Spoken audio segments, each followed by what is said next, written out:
నమస్కారం అండి. నా పేరు కళ్యాణి. ఇప్పుడు నేను బిగ్ బాస్ చూసిన. బిగ్ బాస్లో సాయి చెప్పే రీజన్స్ అసలు మైండ్ బ్లోయింగ్ అనిపించింది, నాకు న్యాయం అనిపించింది అనమాట. సాయి చెప్పే రీజన్స్ హౌస్లోంచి బయటకు వచ్చినాక మాట్లాడుతుండే. హౌస్లో ఉన్నప్పుడు మాట్లాడినట్టయితే పాపం పోయేవాడే బయటికి.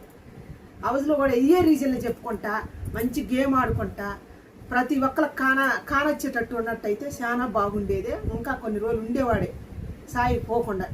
గట్టి క్యాండిడేట్ కాబట్టి హౌస్ బయటికి పోయినా చెబుతుండే మంచి మంచి రీజన్స్. ఒక్కొక్కరి మీద ఒక్కొక్క రీజన్ చెబుతున్నాను అనమాట. అయ్యా నిజంగా 100% నిజం అది సాయి చెప్పేది. సాయి తెలివితేటలు బాగుండేవి, బాగా చెబుతుండు. డిమాండ్ పవన్ గురించి చెప్పింది చాలా బాగుంది. ఎంత బాగుందంటే భలే ఎక్సలెంట్ రిజల్ట్ ఇచ్చిండు అనమాట డిమాండ్ పవర్. మళ్ళీ రీతు సోదరిది బాగా చెప్పిండు.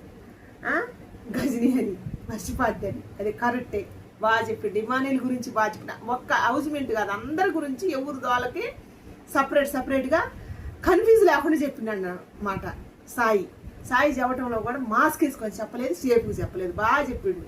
అంత తెలియకాల కాంటెంట్ బయటికి పోయిండు హౌస్మెంట్ అంటే నాకు బాధ అనిపిస్తుంది.